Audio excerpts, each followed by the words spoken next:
Halo teman-teman, perkenalkan nama saya Karen Hapu Nawaban, biasa dipanggil Karen. Saya kuliah di Institut Agama Kristen Negeri Toraja, Fakultas Budaya dan Kepemimpinan Kristen, Prodi Musik Gerejawi. Video ini saya buat untuk memenuhi tugas saya, khususnya pada mata kuliah liturgi. Teman-teman, kali ini pada kesempatan ini saya membuat video ini untuk memberikan sedikit penjelasan kepada teman-teman mengenai apa sih hakikat tata ibadah itu. Teman-teman ada yang tahu nggak apa hakikat dari tata ibadah? Jika tidak tahu, mari simak video berikut. Tunggu dulu. Teman-teman, sebelum menyimak video kali ini, jangan lupa di like, comment, share, and subscribe. Ditunggu ya teman-teman. Teman-teman, ada orang yang menganggap bahwa tata ibadah atau liturgi itu tidak penting. Mereka menganggapnya bahwa itu tidak penting dan tidak perlu untuk dipakai. Mereka hanya membuatnya lagu pujian, penyembahan, dan doa. Apakah itu yang disebut dengan tata ibadah? Teman-teman, tata ibadah mengatur perjumpaan kita dengan Tuhan. Tata ibadah dibuat dengan baik dan benar, disusun secara baik dan benar, agar ibadah yang kita langsungkan boleh berjalan dengan baik dan lancar, tanpa ada gangguan lain. Misalnya kalau kita mau ngaturnya kurang baik, semisal lagu contohnya saja jika berkat didahulukan, apakah ibadah tersebut boleh berjalan dengan baik dan lancar? Tentu saja tidak.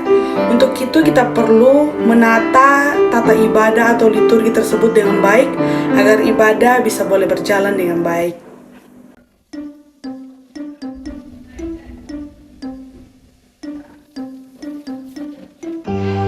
Mengapa kita perlu menyusun liturgi? Karena dalam liturgi inilah kita dapat mendemonstrasikan tindakan Allah yang menyelamatkan manusia dan dunia. Tindakan demonstrasi ini merupakan bentuk pelayanan kita kepada Tuhan. Itulah pentingnya mengapa kita harus menyusun liturgi dengan baik dan benar. Liturgi tidak terbatas pada perayaan gereja. Liturgi adalah sebagai bentuk perjumpaan Allah dengan kita manusia untuk mensyukuri atas segala karya keselamatan atau anugerah dari Tuhan yang dilakukan Tuhan untuk kita dan dunia. Dalam perjumpaan kita dengan Allah, maka ada sebuah penataan yang disebut tata ibadah.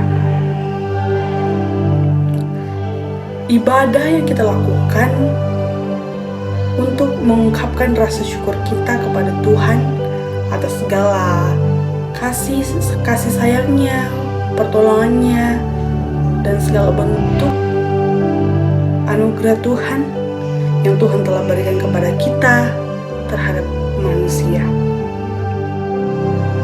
Teman-teman, karena itu ibadah bukan merupakan upaya atau hal yang dilakukan agar kita memperoleh atau menggapai keselamatan, tetapi ibadah kita lakukan sebagai bentuk jawaban dari kita kepada Tuhan atas segala karya atau anugerah yang Tuhan telah berikan kepada kita sebagai manusia.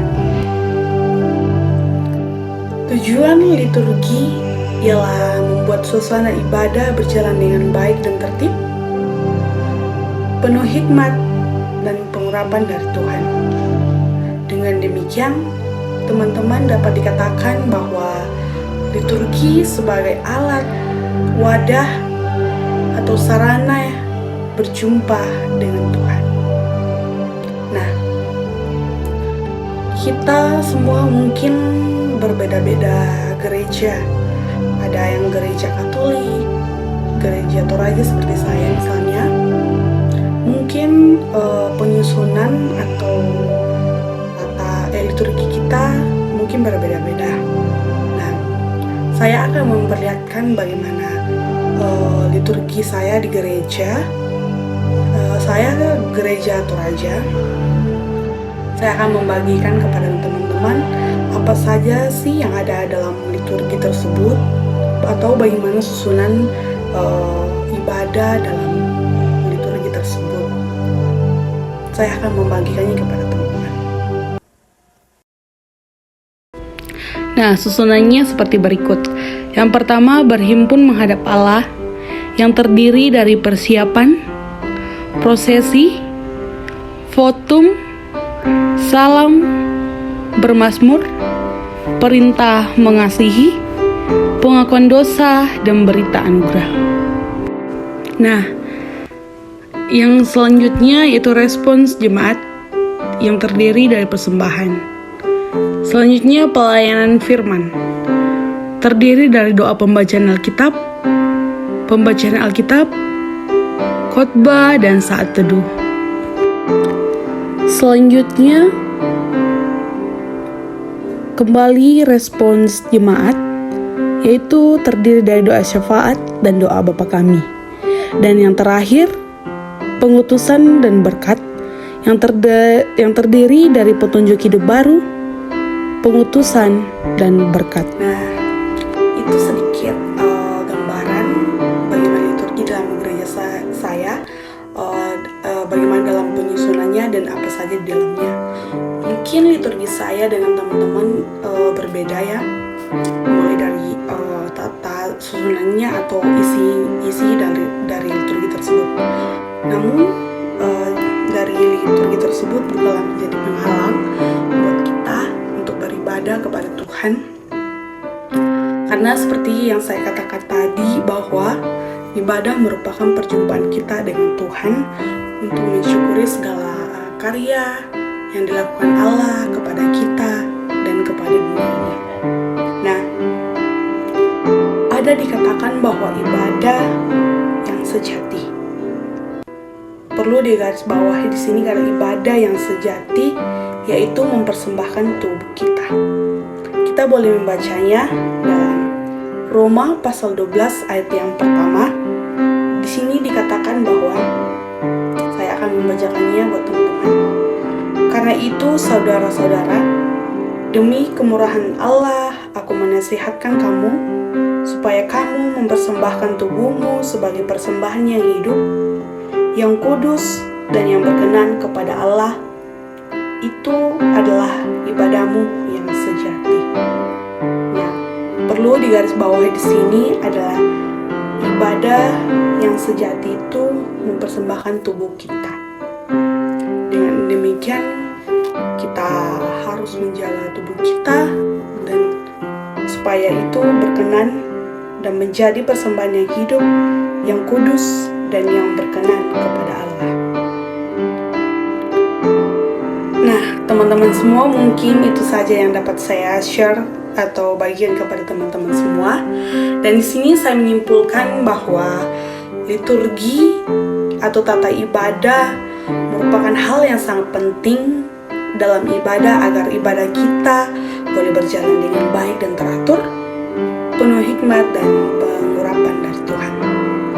Seperti saya katakan tadi, bahwa ibadah merupakan perjumpaan kita dengan Tuhan, dan liturgi merupakan sarana, wadah atau alat kita untuk berjumpa dengan Tuhan.